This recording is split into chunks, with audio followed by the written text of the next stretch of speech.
Hey everybody, and welcome back to another Fallout 76 video. This is going to be a short and sweet video about an alternative to healing with stimpaks, and that is healing salve. I remembered seeing this early on when I first started the game, and I kind of told myself that I was going to go explore for some of the components to craft it, but just stopped doing it, and it kind of hit me recently that I want to go back and see a bit what it was like using this, how easy it was to get the components, because I found that I was running a bit low on stimpaks. I found it's a pretty decent alternative. It doesn't heal you as much as stimpaks, but it's very easy to get. The components are very easy to obtain, and that's what I'm going to show you in this video. I have used this at a higher level, plus 100, and it does work fairly well, but I think where this really shines is at your lower levels, especially when you don't have stimpaks. Either you can't find them or you're just not at the point where you can craft them or buy them easily. I think this is a great method to use for healing.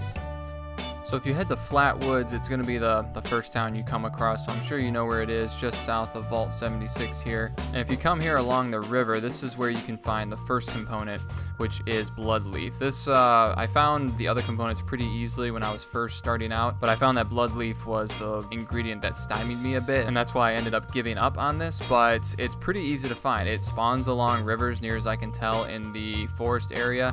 And this river in particular, if you just go along it like I did, you're going to find a fair amount here. I went ahead and equipped the perk card Green Thumb, which gives me double the flora and fauna that I collect. If you have that perk card, make sure you equip it. If you don't, I'd recommend you get it. It does help. It's only one perk card that you have to get to. You don't have to invest other points in it. And as you can see here, I'm just making my way north along the river here in Flatwoods. I didn't even go that far, and I got a fair amount from this. So I can imagine that if you just keep going and check out maybe some other rivers too, there's going to be a lot of this stuff that you can find. In my experience, it grows down right by the water's edge, so you definitely don't have to go far inland or look to the sides too much. You can just kind of go along the sides of the river and check either side, and the bloodleaf should spawn basically right kind of near the water's edge, only really a couple feet from it, if that.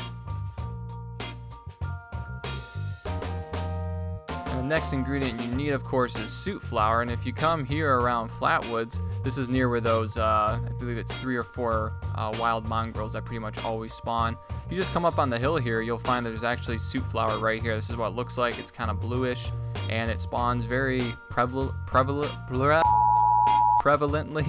in the forest area around Vault 76, and I found it was fairly easy to find. This was just one area I found, but if you head up into the hills too, you can find it.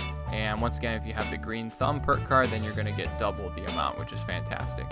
And those are the only difficult ingredients to get. The other one you need is boiled water, but that's something you can make right at your camp with one of those pumps that you can collect dirty water and then just boil it, or you can collect dirty water just by going to streams and rivers and such. Now for me, when I'm crafting, what makes this better is that I have a perk card called Chemistry, and that allows you to get more out of crafting chems and healing items and such. And as far as I know, it applies to the healing salve as well. So instead of getting just one, I get 2, which is quite useful for me. So not only am I leveraging the perk card of Green Thumb to get more when I harvest the ingredients, I'm also leveraging perk cards to allow me to craft more when I get it. So overall, I was able to get, I want to say, like 30 or 40 things of healing salve from this. So not too bad. Each one heals you 20%, so you will, blow through them pretty quickly if you're taking a heavy amount of damage, but they're so easy to craft, and it's so cheap. I mean, you don't have to expend really anything, that I really think it's worth it, and it's kind of a nice alternative to stimpaks.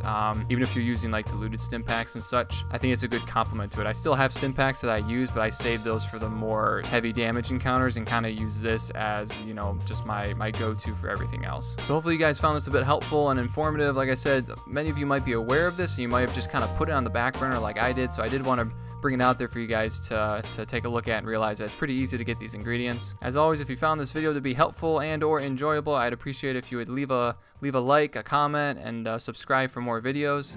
As sort of a housekeeping update, I did have a bunch of footage I was looking to put together into a video this weekend of me and the streamer Beeps from my last video, and unfortunately the audio got corrupted and it doesn't look like any of it is salvageable. So I'm currently sifting through that to see if there's anything I can save, but I'm sort of resigned to the fact that I'm going to have to get on this weekend and record some more footage, and then hopefully I can get that for you guys as soon as possible. Again, thank you all for your support, and I'll see you in the next installment.